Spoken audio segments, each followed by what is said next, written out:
Chapter 14. The Death of John the Baptist.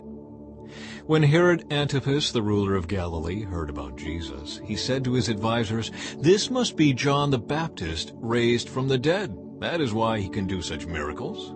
For Herod had arrested and imprisoned John as a favor to his wife Herodias, the former wife of Herod's brother Philip. John had been telling Herod, "It is against God's law for you to marry her." Herod wanted to kill John, but he was afraid of a riot because all the people believed John was a prophet. But at a birthday party for Herod, Herodias' daughter performed a dance that greatly pleased him. So he promised with a vow to give her anything she wanted. At her mother's urging, the girl said, "I want the head of John the Baptist on a tray."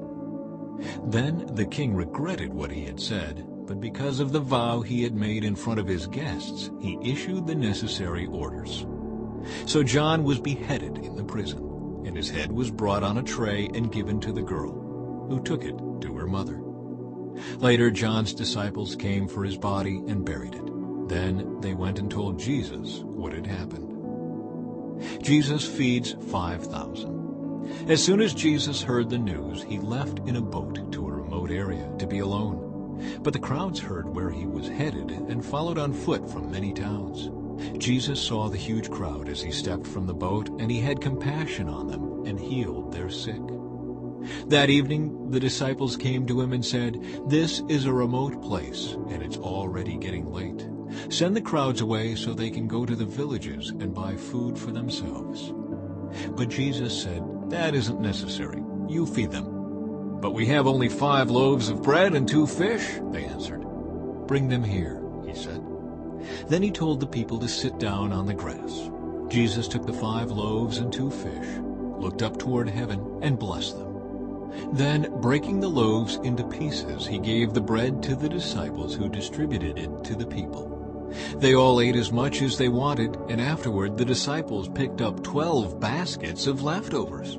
About 5,000 men were fed that day, in addition to all the women and children. Jesus walks on water.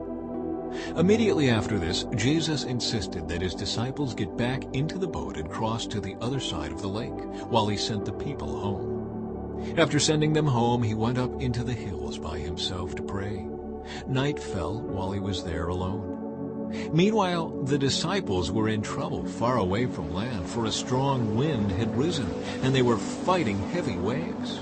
About 3 o'clock in the morning, Jesus came toward them, walking on the water. When the disciples saw him walking on the water, they were terrified. In their fear, they cried out, "It's a ghost!" But Jesus spoke to them at once. "Don't be afraid," he said. "Take courage, I am here." Then Peter called to him, "Lord, if it's really you, tell me to come to you walking on the water." "Yes, come," Jesus said. So Peter went over the side of the boat and walked on the water toward Jesus. But when he saw the strong wind and the waves, he was terrified and began to sink. "Save me, Lord!" he shouted. Jesus immediately reached out and grabbed him. "You have so little faith," Jesus said. "Why did you doubt me?" When they climbed back into the boat, the wind stopped. Then the disciples worshipped him. "You really are the Son of God," they exclaimed. After they had crossed the lake, they landed at Gennesaret. When the people recognized Jesus, the news of his arrival spread quickly throughout the whole area, and soon people were bringing all their sick to be healed. They begged him to let the sick touch at least the fringe of his robe, and all who touched him were healed.